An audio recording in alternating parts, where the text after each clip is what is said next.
hand-to-hand combat with the left. Recordings show Trump-funded lawyer Cleta Mitchell readying for midterm elections. Mitchell participated in a meeting of election integrity groups this fall.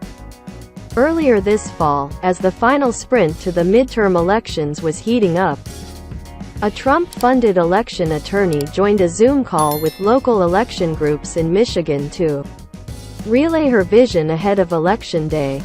She described it as hand-to-hand combat with the left, a provocative euphemism, given the threats of violence being reported in the run-up to the election. The comment, according to recordings obtained by ABC News, was made by former Trump campaign attorney Cleta Mitchell, who for months has been leading an effort to recruit and train poll workers around the country to deploy for the midterm elections, backed in part by funding from Trump himself.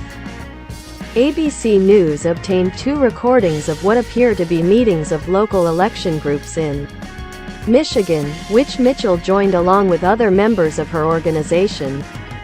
Together, they reveal some of the strategies being pursued by so-called election integrity groups, on a national and local level, ahead of Election Day.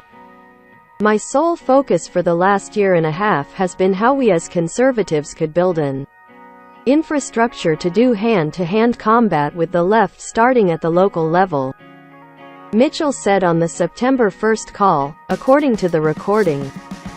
Watch the full report on threats to election workers on an episode of Impact X Nightline.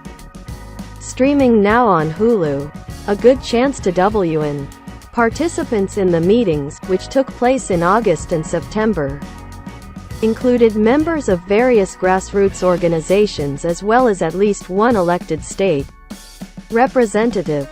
3 participants described the call as a regular meeting between local grassroots organizations who come together to update each other on their efforts. We've got a big challenge with the elections coming up, Mitchell told the group. But if we can keep them from stealing it, I think we have a good chance to win. Mitchell did not respond to ABC News' multiple requests for comment. The woman who led the calls, Patrice Johnson, who has identified herself as the chair of the group, also did not respond to multiple requests for comment from ABC News. Mitchell's group, the Election Integrity Network, is a project of the conservative organization Conservative Partnership Institute, and has been hosting summits around the country to help train and recruit poll workers. On its website, the group describes itself as a coalition of conservative leaders, organizations, public officials and citizens dedicated to securing the legality of every American vote. Last year, Trump's PAC donated $1 million to the Conservative Partnership Institute in one of its largest donations to date, as ABC News previously reported. Fighting back. The Election Integrity Network is one of several groups that have set out to train a new slate of poll watchers ahead of the election, sparked in part by false claims that the 2020 election was stolen. As of September, the Republican National Committee said it alone had held 3,500 trainings and recruited over 45,000 poll workers and poll watchers, according to Chairwoman Ronna McDaniel. For the first time ever, our side is fighting back, Mitchell said on the Michigan call. But Mitchell's reference to hand-to-hand combat also comes as officials are increasingly worried about the possibility of violence on Election Day. In Colorado, officials are so concerned about threats to election workers that some staffers have been outfitted with bulletproof vests. On the call, Mitchell rebuffed those who say her group is creating a hostile environment. The left is so undone about our engagement as observers and poll workers and challengers and election judges and all those roles. They started a year ago this narrative, she said. The idea of hand-to-hand combat also stands in contrast to some of the group's public messaging urging a softer approach. A citizen's guide, circulated by Mitchell's group, reminds voters to always be respectful to every voter. The Department of Justice has its eyes on active engagement by citizens in the election integrity process, the guide warns. Do not give them any reason to inquire about the work of the task force. But on the call, participants seem to take a harder line. One local organizer said her theme for the election this year, as she works to train poll workers, is the pop song, "I always feel like somebody's watching me." That's how we want them to feel, said organizer Sandy Kiesel. In an interview with ABC News, Kiesel said that her local election integrity group has been recruiting hundreds of workers ahead of the midterms and is running trainings every night in the lead up to Election Day, but does not condone violence. "We have encouraged following the law, to be engaged and following the law," said Kiesel, who has previously spoken at events organized by Trump supporter and MyPillow CEO Mike Lindell.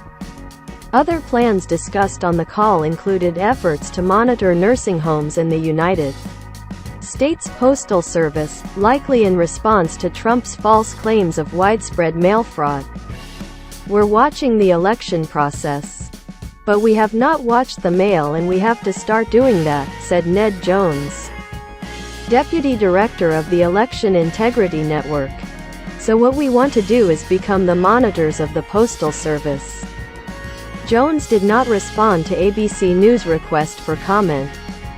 A lovely threat. Carrie Talachko, the Election Integrity Network's National Training Director, also instructed those on the Michigan call on how to monitor and conduct information sessions in nursing homes, despite no evidence that widespread fraud occurs in those populations. "You can do an information seminar for staff. You can be a little bit tougher on this one," Talachko said alongside a PowerPoint presentation. "So it's a lovely threat." Talachko referred ABC News' request for comment back to Mitchell. At the end of the one-hour call, the group heard from Rep. Ann Ballin of the Michigan House of Representatives. "I'm proud of the work that we've been doing in staying focused," Ballin told the other call participants. In an interview with ABC News, Ballin said she was referring to her work as chair of the state's Elections and Ethics Committee, not any work she had done with the election groups. She said she joins the calls of a number of different groups, mostly to listen and to hear what the concerns are from different groups and people, but secondly to help provide accurate information back to them. "I spent 16 years as a local clerk administering elections, so I bring a very different perspective," said Ballin, who told ABC News she does not believe the 2020 election was stolen. "As chair of the Elections and Ethics Committee, my goal has been to put forth good policy